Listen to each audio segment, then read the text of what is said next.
Olá, você está no canal Química Ciência Central. Eu sou João Bosco Paraíso da Silva, professor de Química, e hoje vamos falar sobre constante de equilíbrio.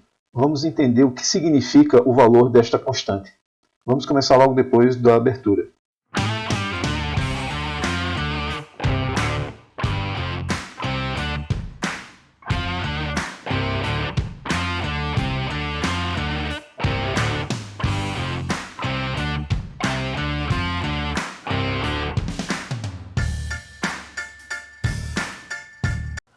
Para entendermos bem o que significa o valor desta constante de equilíbrio, vamos analisar aqui o caso em que uma espécie A está em equilíbrio com uma espécie B, ambas em fase gasosa.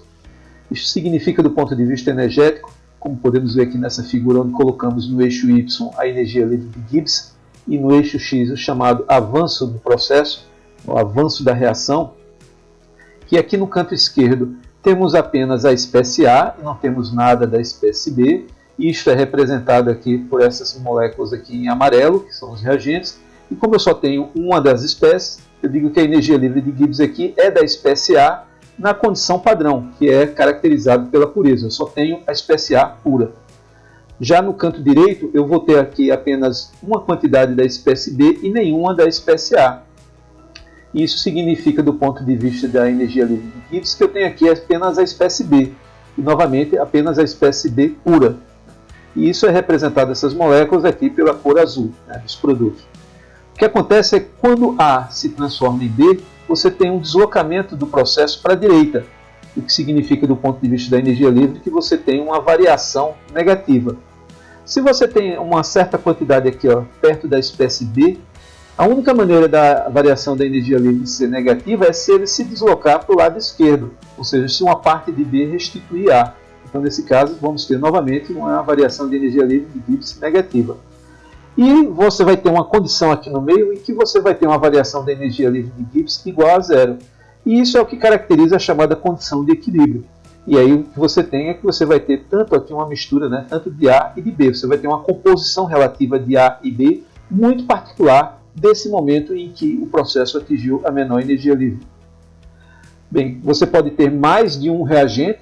Então você pode ter uma figura como essa que é apresentada aqui abaixo, em que esses dois reagentes aqui representados pelas cores laranja e marrom se transformam nesse produto, representado aqui pela cor azul, e você vai ter novamente que na condição de equilíbrio você vai ter uma composição relativa entre os reagentes e o produto.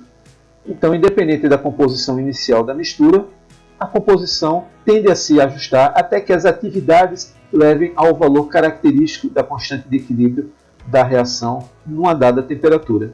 Sobre esse conceito de atividade, a gente tem um vídeo que vamos colocar aqui em cima o card, se você quiser assistir, para entender melhor esse conceito super importante para o estudo do equilíbrio químico.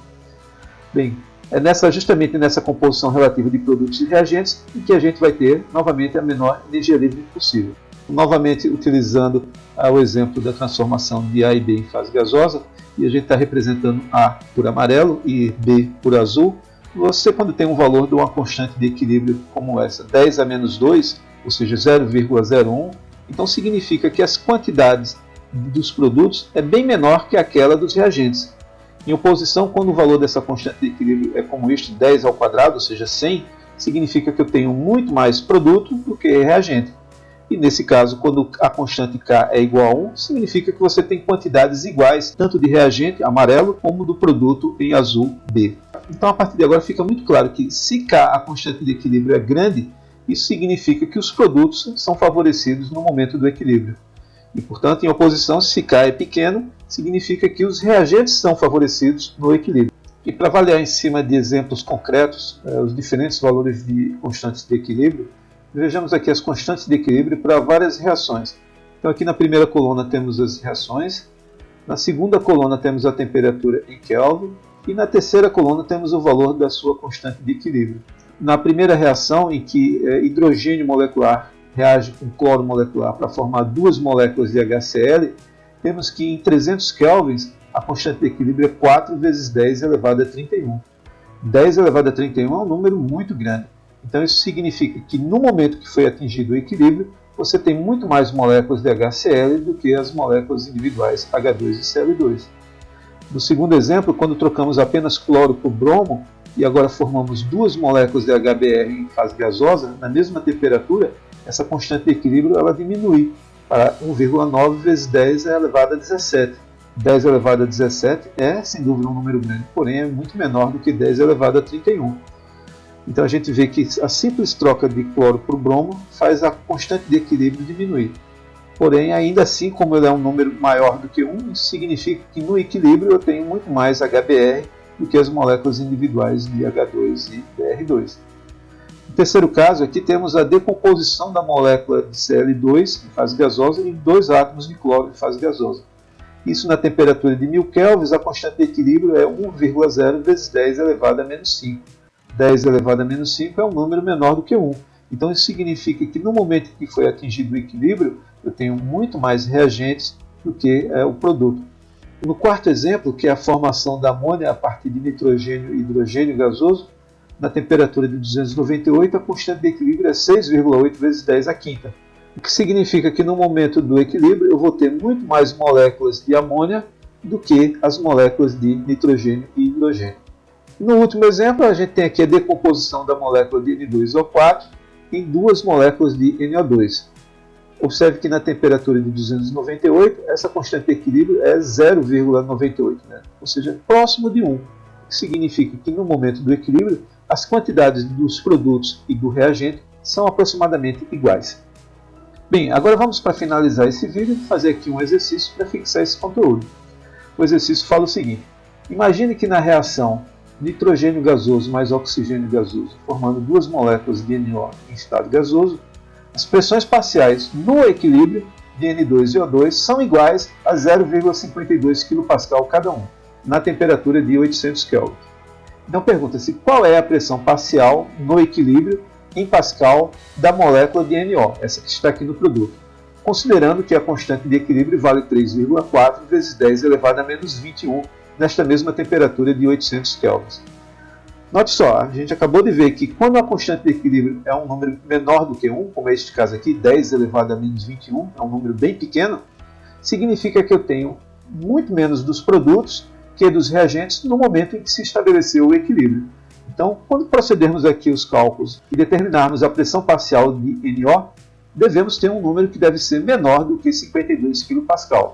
Então essa é uma premissa que a gente tem que estar na nossa mente e antes de realizar o cálculo, para que se eventualmente você não encontrar esse resultado, você reveja se você não fez algum equívoco nas contas. Então vamos lá. Primeira coisa é, sabendo o valor da constante de equilíbrio, vamos expressar aqui a constante de equilíbrio para esta reação. Nesse caso, a constante de equilíbrio vai ser uma razão entre, no numerador, a pressão parcial do produto, que é NO, elevado a seu coeficiente estequiométrico, 2, aqui ó, coeficiente 2, dividido pela pressão parcial dos reagentes elevada a seus coeficientes estequiométricos, ou seja, a pressão do N2 elevada à primeira potência, porque o coeficiente estequiométrico aqui é 1, vezes a pressão do O2 elevada à primeira potência, porque o coeficiente estequiométrico aqui do O2 é 1. E agora, para calcular a pressão parcial de NO2, vamos pegar esse produto que está aqui no denominador, vamos passá-lo para o lado esquerdo, ele vai passar aqui ó, multiplicando a constante K, e depois vamos tirar a raiz quadrada dos dois lados. Então vamos ter que a pressão parcial de NO vai ser a raiz quadrada do produto entre a constante de equilíbrio, a pressão parcial de N2 e a pressão parcial de O2. A gente conhece o valor de K, dado aqui na questão, conhecemos também os valores dessas pressões parciais, 52 kPa cada uma delas.